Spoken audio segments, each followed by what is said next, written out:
¿Qué son los procesos para un programador? Realmente el sistema es un gran proceso, conteniendo en su interior cientos o miles de procesos, donde un proceso padre contiene procesos hijos, que a su vez pueden ser padres. Pero ahora vamos a conocer el proceso como unidad. Un proceso en el sistema es un programa en ejecución. Un solo programa puede crear múltiples procesos. Un proceso siempre tiene una serie de características. Process ID.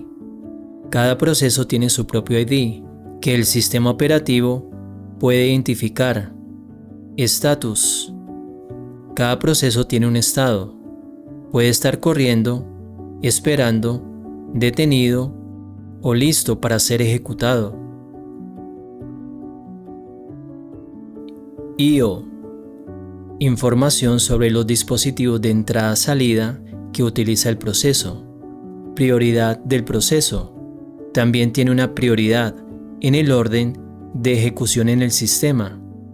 -20 como prioridad máxima para el funcionamiento base del sistema. +19 como prioridad mínima, en la cual normalmente pueden correr algunas aplicaciones.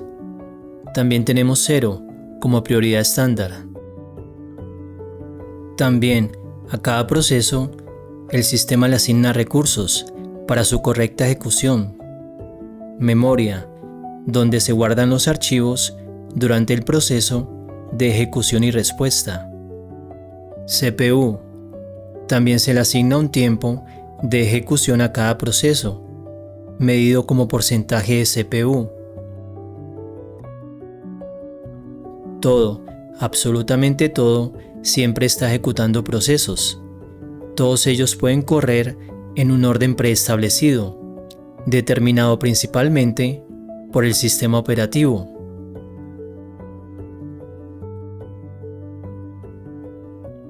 Y luego, en cada programa o aplicación, estableciendo su propio orden. Miremos un ejemplo en mi sistema. CPU, memoria, procesos. Vamos a centrarnos en los procesos.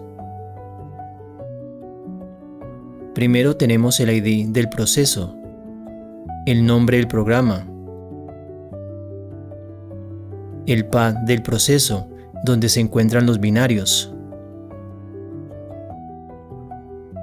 Continuamos con los hilos del proceso y el usuario donde se ejecutan. La cantidad de memoria que usa cada proceso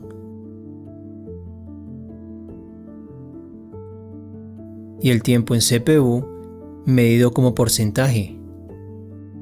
Miremos el proceso de OBS Studio, que es la aplicación con la que estoy grabando este video. El proceso ID 7573 del programa OBS.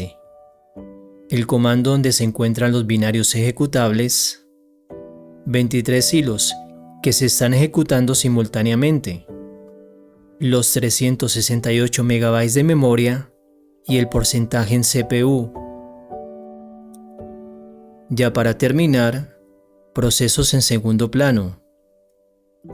Servicios daemons se ejecutan en segundo plano para ofrecer funcionalidades específicas al sistema. Ejemplos: los servidores web, las bases de datos. Docker también corre un daemon en segundo plano. Creo que todo quedó claro. Goodbye.